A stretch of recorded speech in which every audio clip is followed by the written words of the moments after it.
Ja, tak odgovor prvi, zelo nedialektičen, mogoče pa tudi zelo dialektičen je ta, da sem se pač rodila tukaj.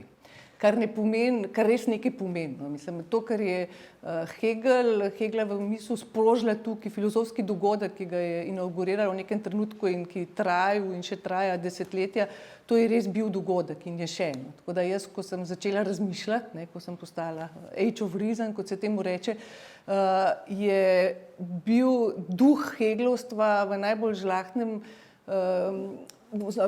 pomenu besede prisoten res na, ne vem, posod, zunaj si šel na neko razstavo, si šel gledati film, posod so bili neki komentarji heglovski, pač takrat te recimo prve generacije Heglo-Lakanovcev in tako naprej. Sem pa takrat v srednji šoli, kot rečeno, če si šel v kinoteko, je bil komentar filma, ki je bil malo s tem, si šel v moderno galerijo in nekdo razlaga, skratka, da ne govorimo o samih knjigah, prevodih, tudi, mislim, knjigah, mislim, da ne toliko Hegla, no, kot pač heglovsko navdahnjen način razmišljanja, način mišljenja. In mislim, da jaz sem to me impregniral takoj in potem, se veste, kako je to, tako kot pravijo, da ne vem, moški izbirajo ženske po spominu mame, to mogoče moji, tako rekoč, adolescentni spomini mišljenja so pač asociirani s Heglom in s heglovstvom in s tem modusom razmišljanja in to je tisto, kar mi je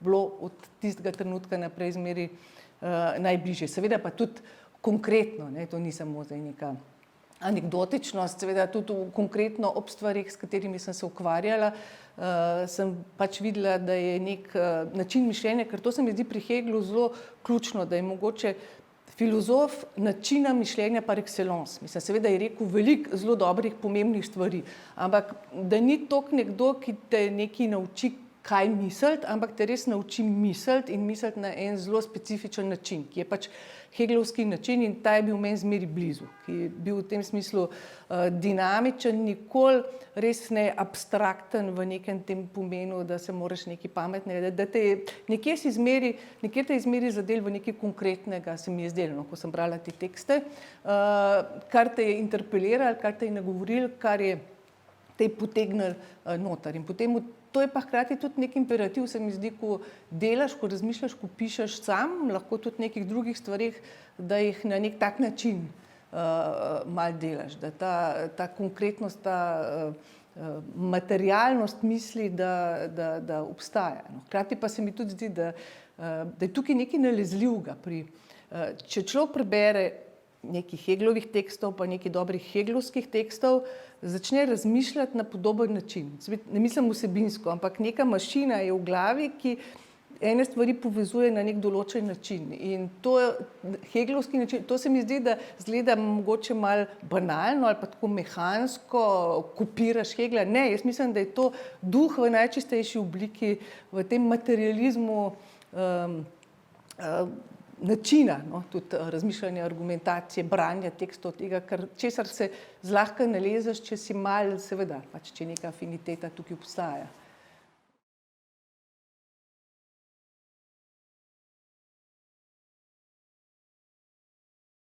Jaz mislim, da moj prvi tekst, kjer sem se pač ne samo s Heglom, no, to je vsekakor knjiga, ki govori o marsičem, ampak mislim, da je bilo to prvi, drugi letnik srednje šole, Zgodovina in nezavedno Žižek.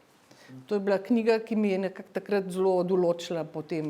Potem sem začela brati vse mogoče, kar se je iz tega kroga, v tem krogu pisali in dogajalo, ampak tam je bilo tako, mislim, da je prvič, da sem tako pač o Heglu s Heglom, predtem je bilo to ne. Potem pa tam naprej pa seveda potem jasno, no, jaz pol, ko sem študirala, je pač imel Mladen Dolar tista znamenita predavanja o fenomenologiji, takrat je šel skozi vse to, pač Žižek je naprej pisal, skratka, še marsikaj drugega se je dogajalo, no, ampak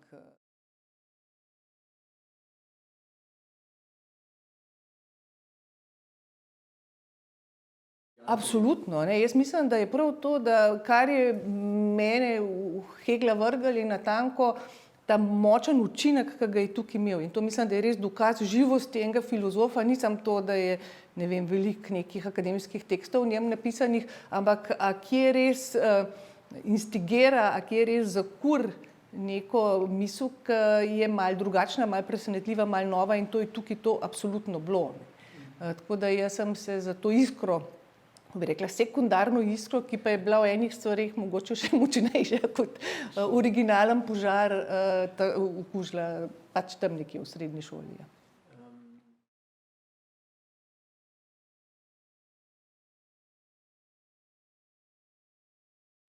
Nikoli. Ne, moram, ja, tako bi rekla, to je moj osebni vtis.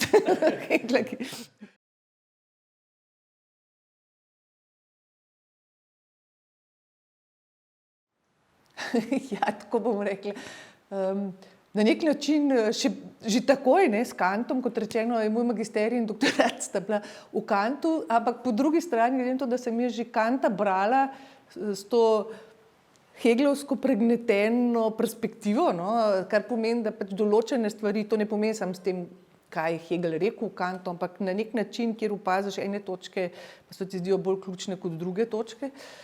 Glede na to bi lahko tudi rekli, da sem, ne vem, začela s Kantom, pa sem ga takoj s Heglom, tako tam nekje, no, tako da še preden sem kaj imela, tako da ja.